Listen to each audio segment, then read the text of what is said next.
is like I get my leg chopped off and my mom gives me flowers as a get well soon. I don't need flowers, I need to stop the bleeding, you know? It's like I'm losing all this, but oh wow, I can go outside and it's a nice temperature. A nice temperature is not gonna get me my wrestling team back. It's not gonna get me my scholarships back. Gabe is totally outstanding, let me tell you. So, apparently he spent his whole senior year of high school in a single summer because why not, just so he could still qualify for that? Oh, so valuable free tuition to college. I mean, wowers, right? And then there's Kody, who had no idea Gabe was doing this, her CUNY thing, and obviously didn't get it when Gabe tried to explain the audacity of Kody. Honestly, he was so amazed when Gabe told him he could go to NSU without tuition that he asked, "You don't want to go to UNLV?" Like what, you basically pulled him out of a full scholarship in Vegas, ran him away from his friends, and now you're baffled why he'd prefer to go to school in Flagstaff. Maybe just let Gabe concentrate on, I don't know, actually making it into college without your bafflement and interference. And then when Gabe reveals that he's doing a paper on college dropouts and the implications on the economy, good Kody went and asked what class is this? Gabe just looks at him and replies economics, as in duh. Obviously Kody has no idea about the struggles and existence of the OG-13, but the best part, the reason Gabe was pulled off the scholarship in the first place, because Kody made such a huge deal with ensuring his children didn't borrow money. Dude had a child who had a full scholarship and still complains so much. I truly can't with him, and others wonder why this generation is called lazy. Perhaps it's because the adults that are around them have no idea how to support them without making everything into one big mess. Kody's the actual tool here, not Gabe. We have so much to discuss today, so let's not waste any time, let's jump straight in. He says something like, "If they trash me to the press, I can't imagine what they say to our children." Hey genius, they're not trashing you, they're just talking about how their relationships with you fell apart, and what it was like being with you.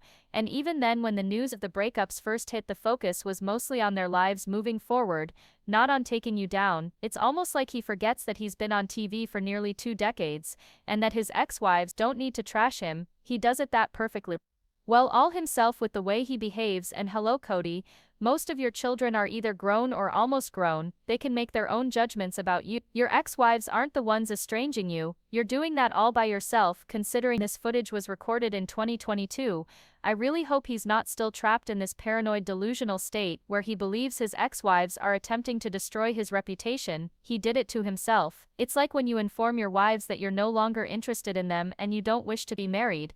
It's not shocking when they choose to divorce you. I was truly shocked when he uttered, "It's not divorce that sucks, it's marrying the wrong person." Seriously, if I were wed, I would have leaped across that table at him. It's really been somewhat gratifying to see Kody and Robyn getting called out a little more this episode. How do you marry the wrong woman? Is he rewriting history here? Robyn seriously needs to get on top of managing him, because he's just being such a huge jerk. And just think, this is only what we see. Can you imagine what it was really like living with this guy? He's just horrific. Kody's parenting abilities still being a shining example of what not to do. This particular gem comes during the episode where all of the wives go out for a night on the Vegas Strip, leaving Kody to man the fort with the kids. He begins at Christine's house, spending time with the little ones until bedtime, which being's surely responsible enough.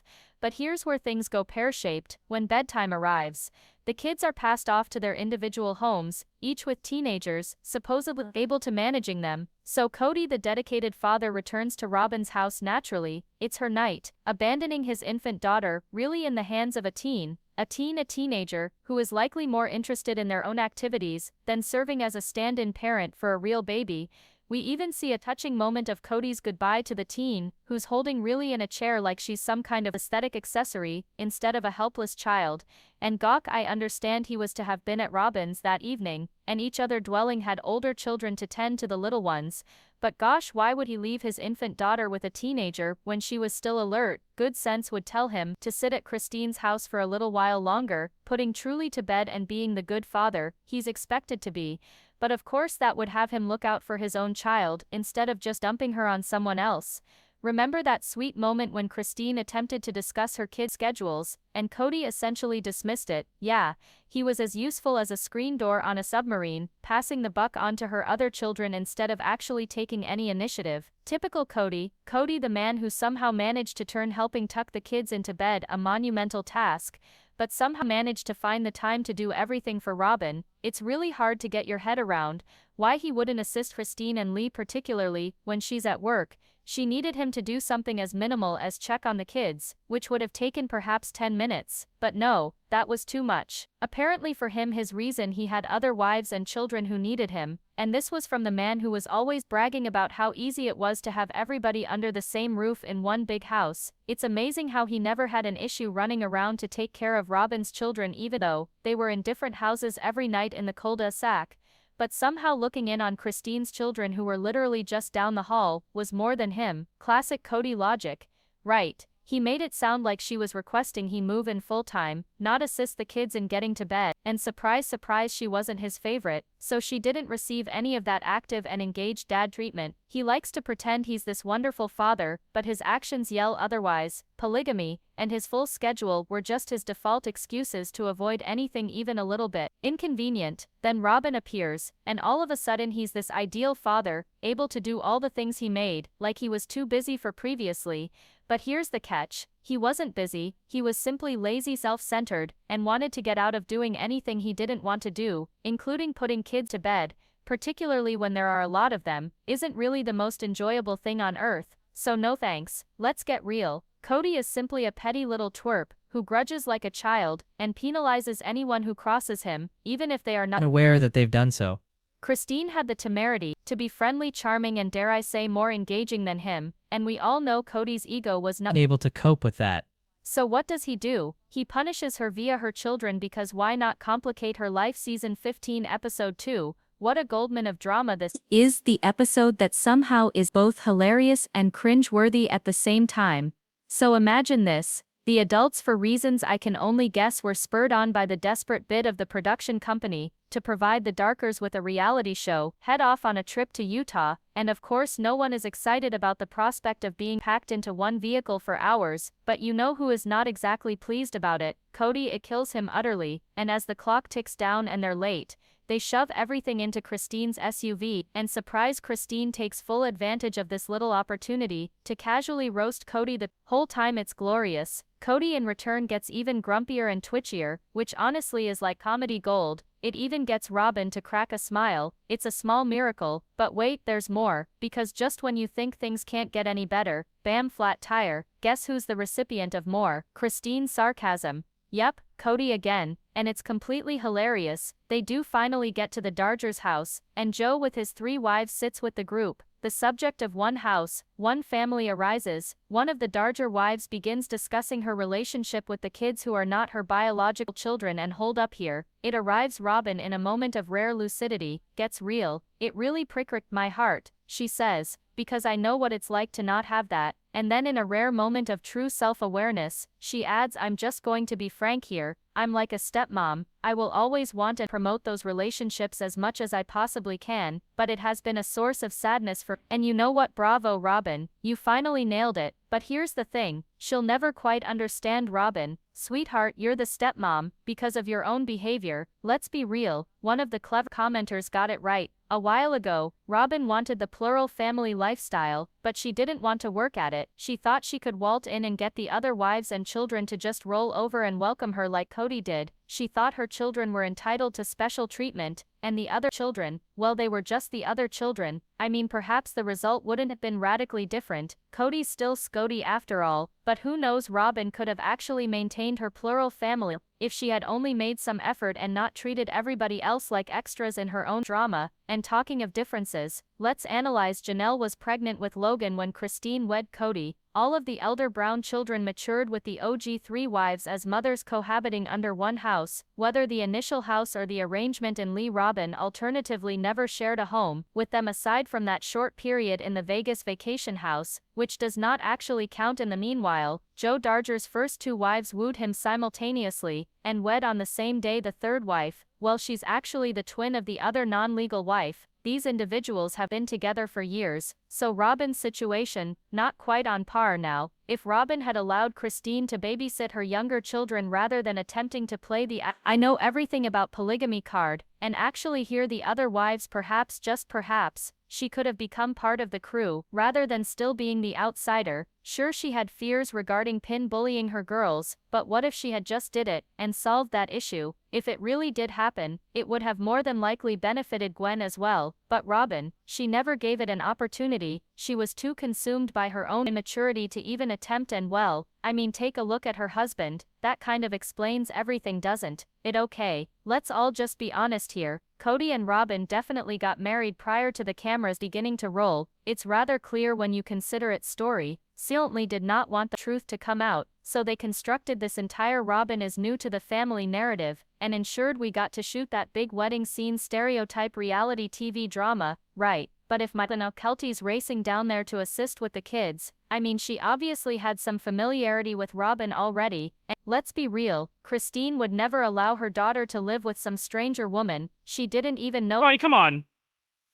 Robyn was already in the rotation from the beginning. Otherwise, how in the world was Kody spending so much time with her when they were essentially broke? They were so desperate to be adhering to the religion, but oh wait, they kissed on TV. Yeah, right. No way they'd let that be taped, let alone actually do it. So yeah, it only makes sense that they were already married prior to the show starting. Otherwise, all these small pieces of the puzzle just don't add up. And yes, I'm on board with the theory that Robyn wasn't some random stranger Kody met out of the blue. Robyn lived 4 hours away from Leigh, and Kody's traveling for work peddling ads. You seriously think he didn't meet her way before the show said he did? Please, it makes a whole lot more sense that they had some clandestine religious ceremony, which, let's get real, no one else was able to go then. Of course they prolonged the engagement for the cameras.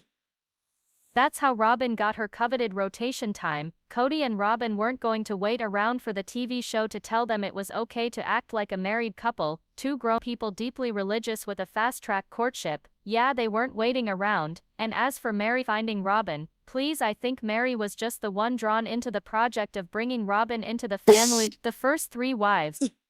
Yeah, they were beaming with joy over the prospect of having someone new. They obviously had no say in the situation. Kody wanted it, so Kody got it. Christine flat out refused to have another wife. Janelle was like, we can't even afford 4 more mouths plus Robyn's debt, and Mary, her ring was melted down. What choice did she really have? This theory, although it really does make sense, it tells so much of the cringe from the first season. The timeline was all screwed up and it was filmed out of order. There's even a group photo from early days where Robyn's already in the picture with the OG wives, and Mary still has long hair. This wasn't filmed at the beginning of the show. Gwen even admitted that whole scene about asking Robyn to join the family was totally a recreation. Look, I can't prove it, but I absolutely believe Kody and Robyn had a private ceremony before their big television wedding at this point. I wouldn't be surprised if a tell-all interview or book later on confirmed it, but here's where I put on my tinfoil hat. I wonder if Kody and Robyn had some sort of secret ceremony without the OG3 even knowing about it. Just think about it. They were able to do that, so as not to be guilty of marital relations. Wouldn't faze me a bit. He said that exactly. Caught the new episode, and during the trailer of the remainder of the season he has the temerity to say, blame yourself if I don't love you. Good grief, this man is a joke, walking and talking out of all the ludicrous things which have emanated from his lips. This one would have been the final straw. I mean, even number 4 should have been like, wow, you are totally out of your mind, I'm done. But nope, here comes the clingy behavior again. If he had said something like, blame yourself if I'm broke now, that would be a real deal breaker. But nope, she's still holding on. Imagine if he had said, we could have stayed in Vegas and I would have saved a fortune, or my family's the only thing in the way of my aspirations. Classic Kody, straight up. It's pathetic. But Mary would still take him back if he suddenly requested reconciliation. Remember when he needed her to assist him in courting? Robyn needed her to act as if their marriage was still sound for a show contract. Yeah, she's been his backup plan since she's been around, whether it's to assist with the optics or to bring in financial support as he pursues whatever delusion he's got going on. I'm so interested in how Christine filing for child support is going to play out for Kody and Robyn. Honestly, it's like observing a slow-motion train wreck. Robyn's whole life is about her kids. She's fixated on them being safe and sound to the point of keeping them in a bubble until they're 30, but at the heart of it all, what really matters to her is ensuring those children are financially established. I mean, who wouldn't want their children to have a stable financial future? But Robyn takes it to way too extreme a level. Okay, Kody won't be exactly sleeping in a cardboard box, but this is certainly going to put every asset on the line and whatever back pay is due. Oh, it's going to hurt bad, and let's not even begin to discuss the financials being laid bare for the whole world to see. That's gotta be a living hell for them. Kody won't even return simple questions this season, which is sort of a tip-off that he knows things are falling apart once that show money runs out. Robyn's bouncing. She may attempt to sell a Robyn single life spin-off, but good luck with that. She's the most reviled person on that show. The only thing she'd be able to sell is $25 tickets to hurl balls at her in a dunk tank at the state fair. Ooh.